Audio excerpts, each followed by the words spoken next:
So March 2020, a group of scientists signed an open letter condemning the conspiracy theory suggesting that COVID-19 does not have a natural origin. In April, Anthony Fauci refutes Donald Trump's claim of the possibility of a lab leak. January 2023, redacted NIH emails from January 2021 involving Fauci and NIH Director Francis Collins show efforts to rule out the lab origin of COVID.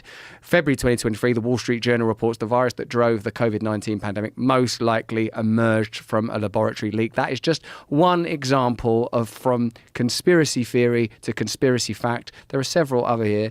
That is very detailed in the book, The Real Anthony Fauci. I mean, I don't know. Obviously, there's references in that book, and I don't know how much of it is accurate. But he's not being sued. Not that I'm aware of. I mean, and you would think that with the claims that he makes, he would be sued. And one of the claims that he makes is that there was a concerted effort to diminish the possibility of this lab leak hypothesis being mainstream, and that they went out of their way, and there was phone calls at midnight, and like, get near your phone, we're gonna have to do work about this, and they conspired. They conspired to push this narrative that. Also, like when you see him getting grilled by Rand Paul about gain-of-function research, and he's just, his hands are shaking, and you can see he's lying. He's like, you do not know what you are talking about. He's slowing the conversation down to an almost unfollowable level. The way he talks and the way he utilizes words, Senator, you do not know what you are talking about. Who the fuck talks like that? Yeah. It's like a switch up pitch in baseball. It's like he's throwing you a pitch like, why is it coming at me 50 miles an hour? This just doesn't make any sense. Like, you almost don't know what to do. You just want to interrupt him and just badger him and beat him down. And when you do that, that gives into that's what he wants. He wants chaos. He wants you to be yelling at him so he can get out of there. Yeah, that's like, the lawyerly monotony of bureaucracy. Yes. With all due respect, you do not know what you are talking about. Yeah, when their administrations and their public servants behave like that, how they can't understand why people would be attracted to Donald Trump, who talks like a normal person, who says crazy, weird stuff all the time. But he sounds like a normal person. Yeah, it's just like... Yeah.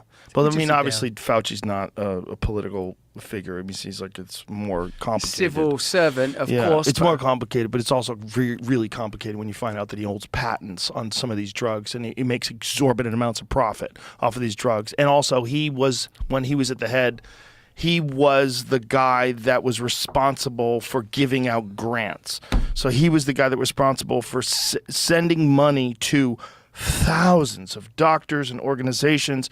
He was the head of all that. He was the guy that was like the fucking top of the food chain when it came to medical science and the ability to dispatch a narrative and to put out a narrative and to make sure that everybody was moving in the same direction. Like, oh, this drug does this, we're going to push it for that. And even though some of these drugs turned out to be horribly toxic and very dangerous for people, there's no repercussion. That remdesivir shit, like, you know, when they were pushing remdesivir as like being this treatment for COVID, it's not effective. It kills your kidneys. It's like there's a lot of like negative aspects. What are the side effects of remdesivir? And do they even promote the use of remdesivir anymore? Because I think they stopped doing it. I think it's like AZT with AIDS. You know, they just stopped. They're like, this is killing people. We got to stop doing this. But, well, what the fuck? What were you doing that led you to think that people should take AZT? Should take a fucking chemotherapy drug forever as a treatment for HIV? Like, what the fuck were you doing then? Yeah, you can't expect to extract what has been the prevailing mentality from this particular case. Did you hear them talk about that obesity drug that they're sort of pushing now? That there's a semaglutide. Oh man, that's like a lifelong. You take it forever. It's Is that what it is? Semaglutide, you take that forever? I don't know, man. It's that what I heard that Callie Means talk about on my show, that is potentially the most profitable drug in history that's being pushed now and is being patented and approved now. I bet that's semaglutide. I bet that's that. There's a couple different Wegovy, I think they call it, and there's a couple different like brand names for it. But semaglutide it's a peptide that causes you to lose your appetite, but it also causes you to lose when people talk about the weight loss.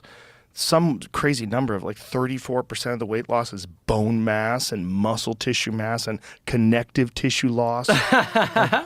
Get rid of your skeleton. I mean, maybe you can mitigate that with weight training. Maybe they're just saying that that's like part of the loss of not eating much. Like if you don't eat much and your body mass drops, like maybe that's a natural byproduct of, maybe that could be mitigated with weight training. I don't know. But that doesn't sound good to me. Like what you could just actually just eat less. You don't have to take this stuff. Everything externalized, everything becoming commodity. All times it seems like a war against nature, a war against the traits that human beings have, a war against the natural ability of people to organize. It all seems to be migrating in one direction.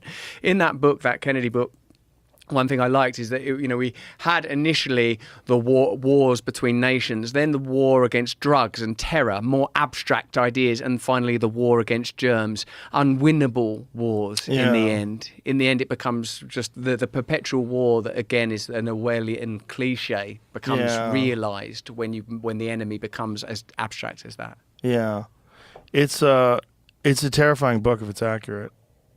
And I'm waiting for someone to accurately debunk it. I'm waiting to see. Maybe someone has. I just haven't found it yet.